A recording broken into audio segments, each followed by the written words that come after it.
to 411 T Street, unfiltered conversations on mental health and the issues in society that impact us all. This is where we break down the barriers and explore the topics that intersect with the challenges of modern society.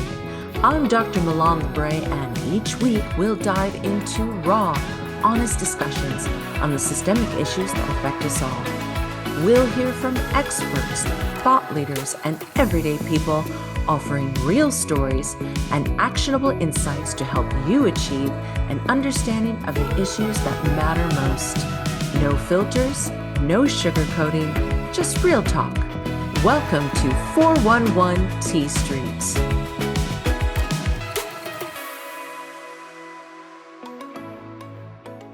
We're going to hear from experts like our newly minted doctor.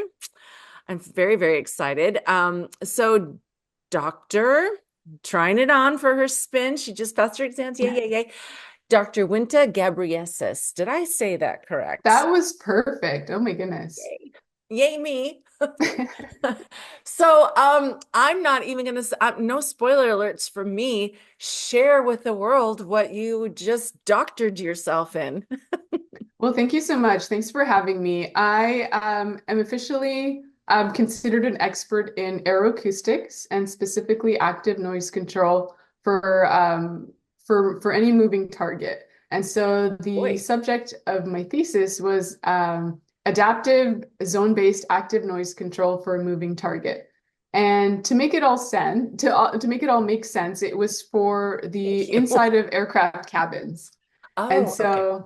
Yeah, so if you can kind of imagine noise canceling headphones, but it's a contactless system that's embedded in the headrest. And what I was also incorporating is, just give me a second here, a head tracking system that can adapt to a passenger's head during flight so that when they make minute adjustments, they're still sort of in this bespoke zone of quiet or quiet bubble, if you will. Nice. This is such a horrible phrase. So I know you have heard this raw dogging expression. Yeah. Does this kind of lean into that space of raw dogging where this is such a so horrible on so many levels. This raw dogging that is the new trend in planes where people can just kind of zen out. Is this really to kind of support a more comfortable environment for people? That's exactly it. And it's catered towards business jets right now, but in the future, we can see it enter sort of the commercial market because it is very niche and also very costly, as you can imagine. So the whole goal is to personalize the comfort, and in this case, audio comfort. And it was part of a broader project called Reconfigurable Cabin Interiors. And I can't spill the beans on it too much because we do work very closely with industry. But it is very exciting and highly personalized. We're talking like automated light control, pressure adjustments for the seat for long haul flights. So you're definitely on theme there. Wow. I think it's really important. The world is messy, right? So there's a lot going on. And I think any opportunity that we can have in our day-to-day environment, and especially on a long haul flight, where we can find peace and comfort and a way to disconnect and to have this kind of tranquil space is super, super important. And I think probably not just in your industry, but I think there's going to be more and more industries. I mean, we say this in apps and things like that. There's so many apps out there on how to meditate and be comfortable and all that kind of stuff. But I feel like this is the new trend and how to learn to find new ways for humans to kind of decompress in support of obviously their mental health. That's exactly it. And I just learned about this today, but there's this company called Sonova, and what they're doing is inventing and have invented like these little earpods, and they have hearing aid technology embedded in them, and it allows people to attend highly noisy environments, but they also have the luxury of filtering out the different noises. So let's say you're at a concert and you can sort of put into the software or into the app like filter out everything but this concert song or something. And so now it's like a personalization level on a whole new level, effectively. So that isn't just for like everybody. That's really going to be next Game level for somebody who changer. has Oh yeah. ADD, ADHD on the autism spectrum. What? I need that. Let's just start there. I am self-diagnosed and regular diagnosed ADD. So and I also Mhm. have, but I also dabble in misophonia. So noises, certain noises Oh. just really like I can't, like I just absolutely can't. I think, and part of that has to do with the ADD. So um to have something like that, which I did not know existed, which I'm gonna have to find, would be really kind of game changing, because Well, it's on back order. I think they all sold out immediately. it's on Amazon. And Where can I get this? I know I have to look into it myself, but like I said, I just heard about it today, and it goes to show that Wow, that's there's new crazy. technologies rolling out every single day. That's the wonderful thing about technology. There's Hmm. so many wonderful things that can support us and our mental health. But there's also that really dark side of technology, super dark side. And there's so much information. It's like, how do we ferret through everything? And I had this conversation with somebody recently. We were talking about when we look online and we look at technology and we look at certain things, there are many people who take those things as gospel truth, Hmm. you know, and this is the hard line, this is what it is, and then as a doctor, you know that there's something as called confirmation bias, and so we tend to we tend to put ourselves into these orbits where we only see the things and we only look for the things that confirm the beliefs that and the structure that and the ideologies that we have, right? So it becomes very, very hard to get out of that. And I think that's the really damaging part of technology and algorithms, and it keeps people really, really asleep. Well, yeah, in your experience, what's something that you've used or some trends that you're seeing that have helped you along your journey? I think the disconnect. Yeah. I think it's so important to disconnect.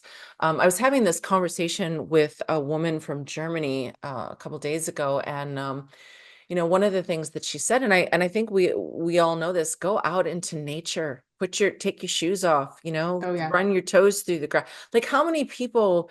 When's the last time, just for the audience, when's the last time you took off your shoes and ran your toes through the sand or through the grass? Like, we don't do those things anymore. Um, we are just really, really disconnected and hyper focused, because again, we're on sensory overload. We don't give our nervous system a chance to just. So I think it's about disconnection of going back into nature, taking a walk in the Hmm. trees, not having the phone with us. But I also come from a different generation, so not having my phone, and the luxury of my ADD is that I lose my phone all the time. So I can never find it. And you're gonna laugh. This is my phone. Oh my goodness. So I I love it. still lose it. So that's a very loud noise. So yeah, that's a very long answer to your question, but I just think it's about cutting yourself off, and finding that quiet time. Um, she had made a really beautiful suggestion, the woman from Germany, and she said, instead of taking a book somewhere, take an Hmm. empty journal. Oh, Learn 100%. about I use that yourself. to meditate and just write about my day or some of my aspirations, my goals that I'm working towards. To your earlier point about going on a hike, I live just outside the city, so there are a few trails that I can, run away to and spend some time on. It's harder now because the seasons are changing. But absolutely, I think journaling is such a powerful tool, especially when I have writer's block. And during the later parts of my thesis writing, it was definitely more and more paramount to do that. So And to be clear to everybody, you are from Canada, so that's right. you have a lot of you have a lot of nature at your disposal, for sure. And we have that here too, but I think I don't know. It's funny. I live in Los Angeles, and I can't tell you the last time I went to the beach. It's we just I don't know. It's so easy to get trapped in this what I call this hamster wheel, where we're just Yeah, recycling our days and not ever stopping to go, hey, not only what am I doing, but am I happy doing this? right, right. Absolutely. And I would just say, like, not to get used to your environment, right? And Mhm. the variability in it. And I think that's a really powerful thing, as well as gratitude to be grateful for what you have. But sometimes with the hustle and bustle of life, you can't really do that, right? You can't afford that luxury. So, No, and I think obviously we're different generations. But there's also a lot of struggle because your generation came up very differently. Your generation came up with technology. mhm. That's you're very good with this. You have a lot of ideas about this. In some ways, you're very beholden to your technology. How do you see this playing out for mental Oh my health? goodness. Well, I think it's huge. Like I do a lot of self-regulation, even with my social media. Like I'm not very active on a lot of the more common platforms, but I do use LinkedIn for professional work. Mhm. But even monitoring like how I feel about just aimlessly scrolling sometimes. So I think that's really key. And knowing that, uh, life is not about constant achievements, right? It's like that balance of highs and lows. And as an entrepreneur, I'm even learning that more and more each and every day. Um, but I think technology is a powerful tool, but it also comes with a lot of responsibility. Mhm. Yeah, I'm sure you've heard about the Harvard study the 75-year Harvard study that they did, and what determines a person's quality of life and their happiness quotient. And, you know, what they determined had nothing to do with technology or what you did as a job or, how much money you made or what car you drove or what house you lived in. It was really about family connection and, Hmm. those ride or dies that were with you no matter what. And one of the things that I see in the younger generations, just because technology has become such a crutch, is really this kind of lack of connection and understanding that there's more beyond the scope of that reality. But also, it seems that it's also harder for some of the younger generations just to authentically connect because, well, one, they may have grown up in COVID, so 2 years of their life, they Hmm. weren't um, in a space where they could learn about body cues and uh, body cue. Is that right? Did I say that right? I'm not just sure. Body cues is that sounds weird. I don't know why, but the thing the cues that we get from reading somebody's face Oh, or like body language. emotional and Yeah, yeah. Sorry, everything. I was like, wait. Yes. I was like, that does I not got you. sound I right. got you. Thank you. Yeah, follow the thread. Yeah. So just not being able to read and I think also being able to send a text to somebody or ghosting people or breaking up with people over text. Like there just seems to be this lack of emotional connection to the fact that there's another person on the other side of that's having real feelings, Absolutely. real emotions. Like I've been very fortunate to be part of a digital memorabilia project Ooh. for the past couple of weeks. And it's for sort of the 50 plus group of people. And it's cross-generational, but my team of students, we work very closely with an instructor on capturing the moments of another generation through digital media. And so they were learning how to use a Google Drive and how to go into some of their archives, like physical artifacts, like their photo albums, different kinds of memories that they collected over the years, slides, which, when I heard about slides, I figured, yeah, Google Slide. Turns out they were physical slides. Oh, yeah. So, Oh, they kicked it way old school. oh yeah. And and then just learning that, there could be an app for it. And so we don't have to buy this high-end machine or tool to do the scanning for them. But it's just been a pleasure to learn from a different generation as well. And then the value that they have from sharing that, the end product with their family and their friends. So I think it's like really about the power of connection and then the ability for technology to be an enabler in that. Yeah, I agree with that. I like I said, we circling back, there's a lot of really amazing things that come with technology, but there's also a lot of responsibility that Oh my comes goodness. with You have no technology. idea. Okay, so in that same class, um, it was just fascinating to me where like another generation, it was just a small class, but they all had this innate fear that, the government was spying on them on their phones, or like what if they upload their photos in the cloud and it disappears tomorrow? And so you're absolutely right. I think training and awareness is a big part of this all as well. And especially with the rise of AI, there are a lot of real dangers associated with it. Well, let's be honest, Google is listening. I know they're listening because one time and many times I've talked about something and then it's next thing I know, it's in the algorithm. And I'm just like, wait a minute. I never looked that up, So Yeah. I think there's But a could you appreciate it to some extent? I mean, sometimes, right? If it's like a recommender system and you're really learning about a new topic, but I think it comes back to, did they have your permission to begin with, right? Yeah, so if I'm actually Googling something, like if I'm in there going, okay, I want to learn about this, I do appreciate some of the algorithms that come back. What I Mm. don't appreciate is literally having a conversation just with you.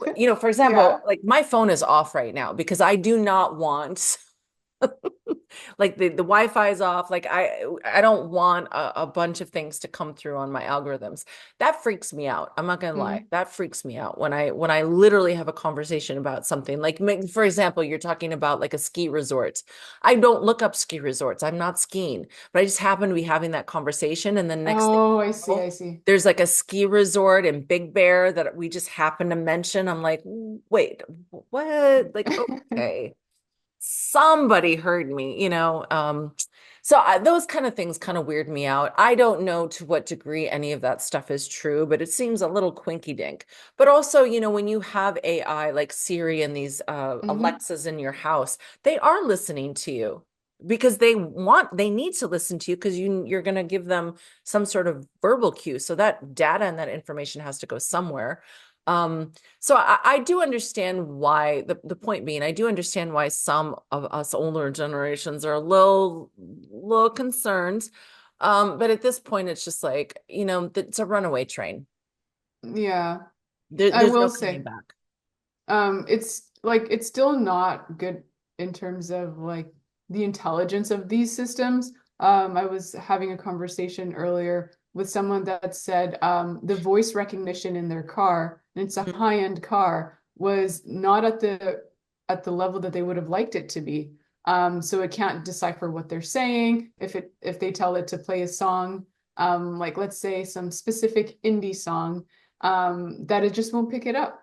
Mhm. And so I think there's still a lot of cultural and other nuances that conversational AI or these other technologies are not able to do.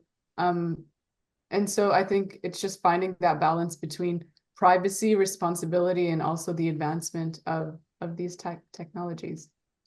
Well, the truth is that at the end of the day, it's going to be up to your generation and the generations coming behind you to really leverage how this works. Because there is an enormous amount of responsibility with this. And I've mentioned this before in other podcasts that I've done, but Stephen Hawking's, has said that AI would be the demise of our society. And I can see why he thought that, because he's no longer with us, but I can see why he thought that.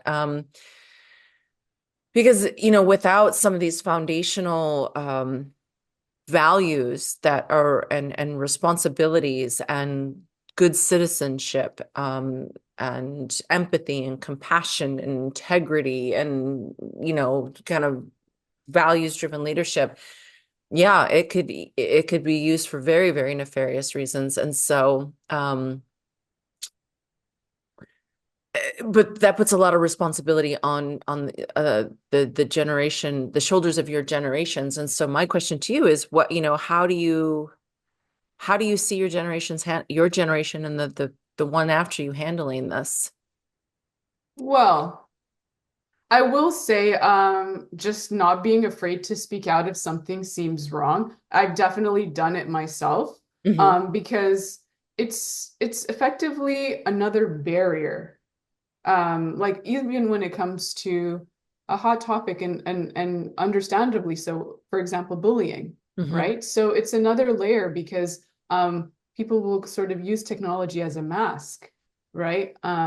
And so when you do suspect that something could be wrong, not being afraid to speak out, not being afraid to consult people that might know more than you about it. I will say there's like Discord. I'm not a big fan of Discord. I don't get it in a way. Like I don't get how convenient it can be for some people. It's a learning curve for me. Hmm. But even with that, I know that I still need to get to a point where I'm comfortable using it enough, and that I'm also using it responsibly and making sure that the people that I interact with are using it responsibly, especially when it comes to younger generations. And a lot of the work that I do, I work directly with youth. Hmm. And oftentimes they could be in a situation where they're not always protected. And so making sure that you know what safety looks like and Hmm. also when to call something out. I agree with you. I think, and that's not something my generation was really taught to do, is to speak out. We were taught to be compliant. And I think even the education models that we have in North America are still very much rooted in compliance, Mm-hmm. teaching kids to be good workers, to be compliant workers, to just, do as you're told. And this is not sustainable, and it's not a functional model. And we know that by looking at other education models, like in New Zealand and in Finland, they're really crushing it, in a good way Oh yeah. in Mm-hmm. education, because they're not forcing and they're not mandating these constructs of whatever it into their education system, and they're allowing children to be creative and to play and to not force them to learn. They'll get there. We don't need to push it. We got time. Where was I going? Hmm. uh Well, something about compliance, I think. oh yeah. Yeah. Yeah. So my question is that, within the constructs of this, and within your generations, we're I agree that we need to have a voice. And I love that these generations, your generation, the generation coming up, have a voice. Mm-hmm. My problem with the voice Tell me, tell me. is that it's leaning, it's going in a direction that it doesn't need to go into. Mm, Um, I have a really big issue. There's so much narrative around words. Words having this massive amount of power. And if you say this one thing, you're canceled, or mm-hmm. and I think for me, the biggest thing that I see is, it's like we need to truly define what voice looks like. Calling out something that's wrong, sex trafficking, abuse, bullying, harming other people, but taking it to this nth degree where it's just like, it just becomes like superfluous messiness. Like I don't, that part I'm not getting from your generation. Like I feel like Hmm. it's just being taken a little bit too far. Just Yeah. There definitely needs to be some sort of benchmark. And I think that's where compliance comes in. But only like for me, I use it usually for engineering and innovation, to Mhm. make sure that everyone has an equal voice. Yes. Um, Especially when like people are being recognized for leadership and then someone sort of tries to trump on that. But Don't use that word. oh, I know. It's too soon. It's too Too soon. soon. It's too Too soon. soon. Really tried not to. Speaking of words, I love Right. how we're having this moment right now. Um, yeah. Ultimately, I think if people have the same idea, then Hmm. they're not going to go anywhere, right? So you need to have that diversity in perspectives, Agreed. but also in a way where it's moderated. And even in these online forums, there's always a moderator, and hopefully a really equipped and knowledgeable one at that. Um, yeah, and it's also just like reminding yourself, like for me, from a business standpoint, it's like, what's our bottom line? Everything we do needs to come back to conscious steps towards the bottom line. So, the countries that you mentioned, it's no surprise that they're also thriving in innovation, Hmm. right? And their economies are also a lot more forgiving to younger entrepreneurs and also early stage startups. So, yeah. So I guess the question I would have is, you're right. There needs to be moderators, moderation, all of those kinds of things. Um, and I'm not from your generation, but what's the conversation within your generation when there are these extremes of using your voice to create unhealthy narratives that lean more into mental health than and and I'm just going to throw a crazy example out there. For example, if someone says, I want to identify as a cat, and you're going to start calling me a cat. Oh, I see. You know, it it seems like this generation that's coming up feels, as I see it, again, I want you to stop me if I'm completely wrong. As I see it, it's just like everybody has a voice at the table. Do you be you? But I feel like some of these conversations are not healthy. And so, how do we, especially for someone, and from my generation, how does somebody like me come to the table in your generation without getting canceled the first time I speak? Yeah, that's that's a tough one. My approach has always been, your identity is something that's sort of static. Your experiences certainly can change, Hmm. um, but to not forget like where you came from and also who you are as a person, and Yeah. that it's a place of solitude and strength. Um, I don't think it necessarily should be as superfluous as you were saying that it's definitely portrayed as in the media. But also it goes back to purpose, like a sense of purpose. Like call yourself whoever you want to call yourself, but what's your contribution to society, right? I think we all need to work towards a common goal where we respect one another, but we also kind of advance humanity as a whole. And a lot also with the Space for All movement, that's Hmm. exactly what it is. Working towards advancing humanity with the sciences as well as Earth-related sciences and whatnot. Part of a group that's trying to bring a public planetarium. Shameless plug. Public planetarium to the city of Toronto called Space Place Planetarium Canada, or Space Place Canada for short.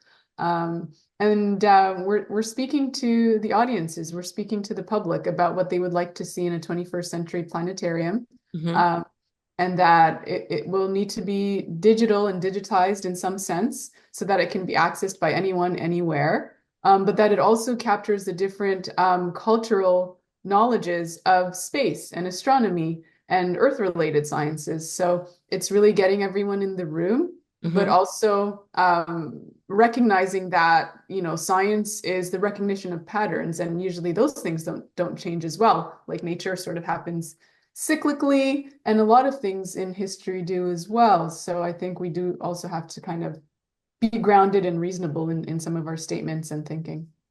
Yeah, and that was just a weird example. I'm just talking like in general, sometimes there's and we know this to be true in psychology, different generations have different ways of approaching people. It's also like cultural, like there's different cultures. If you're a high context culture or a low context culture, the way that you speak to each other, the way that you approach life is very, very different. And that happens generationally too. Mhm. I think my biggest thing with that question was not necessarily about the cats or pronouns or all that other silliness that's going on, but just, how do we how do we as a society and really discern what we need to speak about and what the expression opinions are like assholes, everybody has one. So Yeah. what where do we draw that line into when to speak, when to bring forth, and when we are just spewing out an opinion or a thought that we have. And so, Oh and you yeah. don't necessarily need to answer that, but it's a thought that I really want people to lean into, because we're really at this kind of crossroads. um there's so much division and so much divisiveness over simple things like words and ideologies, and we can go into religion and politics and blah, blah, blah. Mhm. Anyway. um Yeah, I would just say I think it goes back to really practicing mindfulness. mhm. Like someone recently told me, like, does it have anything to do with me? This is like their thought process when they're Yep. approached about a certain topic or an issue. Does this have anything to do with me? Does it directly impact me? Can I do anything to change it? And if the answer is no, then to try to remove yourself from that as best as you can. But also, like for me, even on my entrepreneurial journey, which started sort of 2 years ago, I Mhm. never thought that my first taste of it would be in agriculture, right? Mm. And I never had a background. I mean, I came from a family technically of farmers back home in Eritrea, which is where my family is from. But by training, I'm an engineer. So it became a pressing issue, like climate change. Yes, that's affecting all of us. If I can do something about it, why not? And so I was part of, and still am part of, a company called Agritech Canada. And what I'm doing is bringing a patented process from the US into Canada. And what it does is it oversees the planting of a special crop called biomass sorghum. It's kind of like standard sorghum that we eat. Gluten-free, everyone really likes You may it. need to explain that because you probably lost a couple of people. Yeah, so sorghum is super healthy, but we're not growing it for food. We're growing it for carbon capture. And so it's not genetically engineered, which a lot of people seem to think that it is. It's a special way in which it's bred that makes it grow to scale and also really quickly within a year. So we can get 2 harvest seasons out of it. And after we harvest it, we convert it into a carbon-rich biochar, and then we sprinkle and embed that biochar back into the ground to permanently sequester that captured carbon. And so, to your point earlier about when does it make sense to be involved in something, if it literally affects everything we do. Capturing carbon is solving a global challenge. Mhm. And then one of the use cases I quickly learned was the remediation of mining sites. So after the life cycle of a mine, which is usually like 15 or 16 years, Mhm. all that land is done away with. And so it's effectively underutilized. And we need to do something about it because it could help the environment. So by using our process, we can help with the remediation of the soil, the air, and the water as well. And so I started attending mining webinars. I was going to say wine for some reason. Mining webinars, and then I stumbled across, well, it was actually the other way around because I was probably just spamming the chat as I usually do. And my co-founder reached out to me shortly thereafter, and he's like, I have this vision for mining on the moon. Would you like to be a part of it? And so shortly thereafter, we applied for NASA's Entrepreneurship Challenge or Entrepreneurs Challenge. Oh, wow. And then, yeah, after that, we created moon trades. And so, which is the idea of effectively mining the moon for solving the resource shortage and the resource gap on Earth. So that's definitely what I'm doing. And because, again, it's like, what's the most pressing issues that are affecting life on Earth? And how can I use my problem solving and my engineering background to solve them? Well, I love what you said about, going through this kind of checklist of how these things impact you. There's two things that come to mind when I think about that. I think of the ancient Eastern philosophy of the silent man has no enemies, but also, what's the difference between there was back in the day when people used to send chain emails, like send this to 8 people or you won't have good luck. Whatever that was. Yeah. There was this thing that came through, and it was, and I'm sure you've read a variation of this before, but it really funnels down to what's my job and what's God's job. Oh, that's so true. Like what's in my control and what's Hmm. not in my control. Yeah, yeah, Yeah, yeah. that's so true. And at the end of the day, the only thing that you can control and that you are in charge of is yourself. Period. End of story. And scene. So, yeah, everything else is, for the universe or whatever you believe in to figure out, and if it's the great spaghetti monster that you worship, then so be it. So the great spaghetti monster will then figure it out. True religion, by the way, look it up. It's so weird. Spaghetti The great monster. spaghetti monster. Yes, Google Oh, it. Yes, it's a religion. I think it's a parody of something, but obviously. Anyway, total side coming back. Yeah, I think that's really important to really look at the things that really impact us all, and that comes down to living in the foundational values.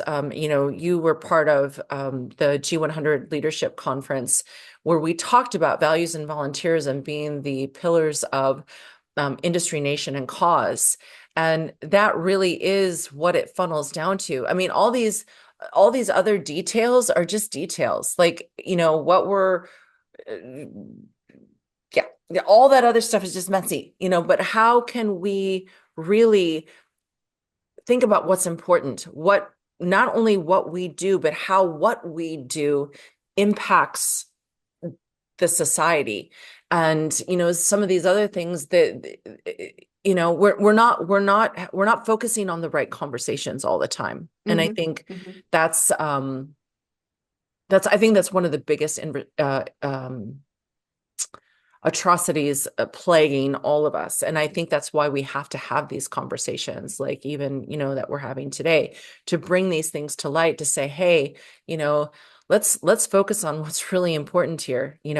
How are we using science and technology? How are we hmm utilizing underutilized resources? How can we find ways to sustain, the generations well beyond where we sit right now? And we anyone who knows anything about science knows that we're well past the marker of time to get our Oh yeah. together, so. hmm Just hearing you talk about like for generations to come reminded me of this really good documentary on soil, effectively. It's called Kiss the Ground, and then there's a part two, which is called Common Ground, and Oh, it has some celebrities in there, Ian Somerhalder among some others. And what they're trying to do is like teach concepts related to regenerative agriculture to farmers and other landowners who are traditionally, in a way, really set in their ways. And so it's like going to them and trying to like level with them and get them on board to learning these new things in a way that won't only affect their farm and their land, but potentially generations to come in their local ecosystems as well. And it takes a lot of time and effort, but it'll be more worthwhile in the end. yeah, that's the big conversation that always kind of seems to crop up, even if it's not, a direct component of the talks that I have with people. Change. hmm And there people get really, really comfortable in mediocrity. Um,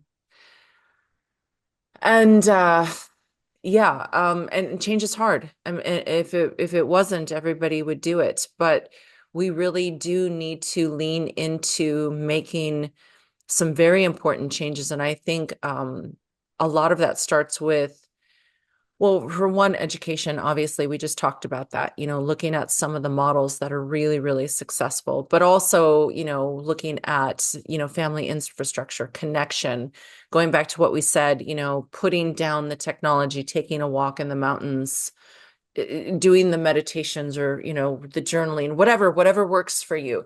Yeah. But going back to some of those basic fundamentals and really understanding ourselves. And I bring this up all the time because it's just so important, but it's the 18th century Buddhist epitaph where he said, I thought I could change the world, only to realize that I needed to change myself.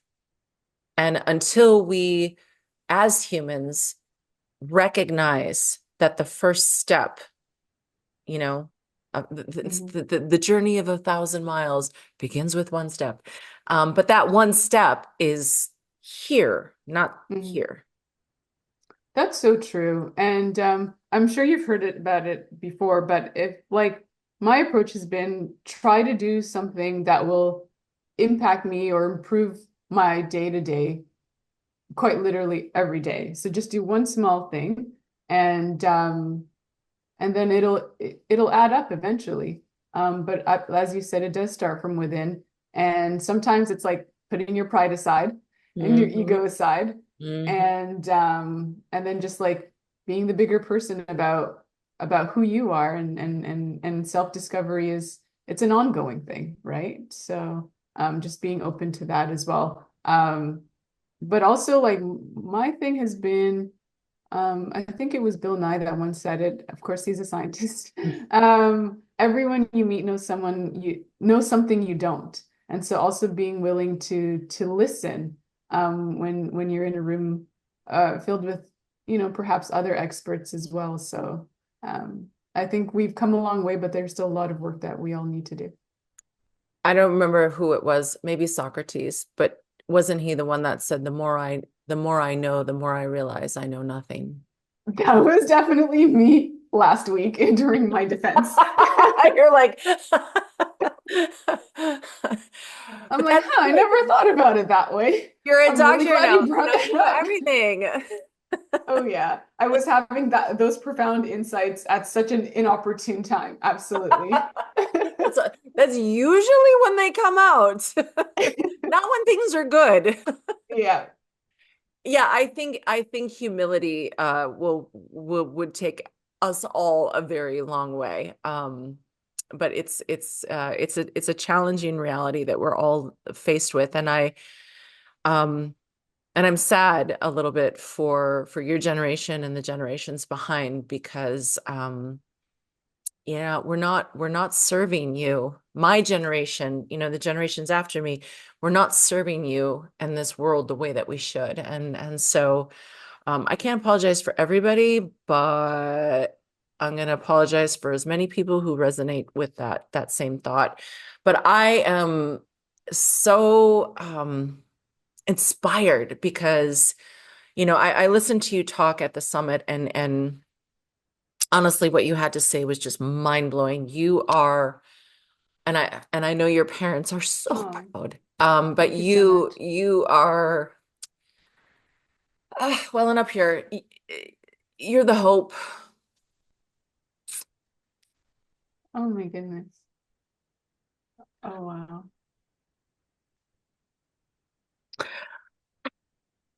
Okay, deep breath, drink of water. I'm good. Yes, you are the hope, and so thank you for that. Well, I'm going to use this as an opportunity to ask what can we do to continue these dialogues and to perhaps be the best versions of ourselves. I think it goes back to what you're already doing. Just stepping away from the madness, using your voices for the things that matter, Mhm. not the things that don't, but the things that truly, truly matter. getting out there and being not just the scientists and the teachers, but the forerunners for the change that we know, that science has shown us, that history has shown us, that systems has shown us really, really works. If we This is an Albert Einstein moment. If we continue to do the same thing over and over, we will never get different results. We know that. Hmm. So your generation, it's a huge burden, but you're going to have to be the generation that says, enough of this shit. We're doing it a different way. And that has to be based and rooted in fundamental values that honor love and dignity and compassion and empathy, that honor truth, not the truth of what we believe, not that abstract truth, but the infinite truths of what is right, peace, that centeredness that says, no matter what, I will not waver in this storm. Right conduct, making those choices that say, I know that what I'm doing Hmm. not only impacts me, but it's going to have an impact on my family and my community and my nation and the world. And nonviolence, not hurting each other with words and silliness and jealousy and also the unkindness that we all do to ourselves, the I'm not good enoughs. Enough, yeah. Hmm. So it's just really about grounding yourselves, all of us, and the next generations in the authentic leadership, the emotional intelligence, the values, and saying yes to what we know to be truth, not fantasy or or cultism or whatever nonsense is going on right now in the world, right? So yeah, that's all I can say to that. So um Well, I can't speak for all of my generation, but I guess you know, it's just trying to put our best foot forward and being open to change, but also recognizing that it's a real issue that we're facing. And it's like now more than ever becoming quite challenging for us to be this vulnerable, and also in a way to go against the grain, but also coming back to like what the truth looks like for everyone, because the truth is kind of an overarching theme and it's a unifying factor. Like to your points earlier, truth, love, peace, these are the elements that will bring us together, to rise above our differences. So thank you for that. and ask for help. There are people, in other generations that are just waiting to, you know, to partner and to commune and to say, hey, how can we help you move forward? Um, I think one of the things that you said so bravely was, we have to set our egos aside. All of us have to set our egos aside, and we all have something to learn from each other, no matter where we are on the spectrum. I certainly don't know everything. Absolutely. I don't even have the brain capacity, right? So so we all need to sit at the table and we need to listen to each other, or it's just going to get real, really. Well, anyway, I'm not gonna end this on a negative note. I'm ending this on a positive note. We're gonna kumbaya this shit and we're just gonna move together. That's how it's gonna be. Yay. Yay. So Amen to that. amen to that. So we're gonna help each other. So I just really appreciate you. I really do. You are just so inspiring and bring so much hope. And again, you are such a blessing to your country and to science and to innovation. And I know there's more like you. So I'm just really looking forward to seeing the leadership that comes from, inspired youth such as yourself. So on that note, you're going to give yourself a shameless plug on what you would like people to either support you on, or how to find you, or I don't know, whatever. So let's do that before we wrap up. Well, yeah. I have a startup called Moon Trades. Um, we have a LinkedIn. If you do a typical Moon Trade search, you'll find us. Um, And I am a part of two nonprofits, Space Place Canada, as well as Women in Aerospace Canada. I'm really advocating for all-inclusive STEM.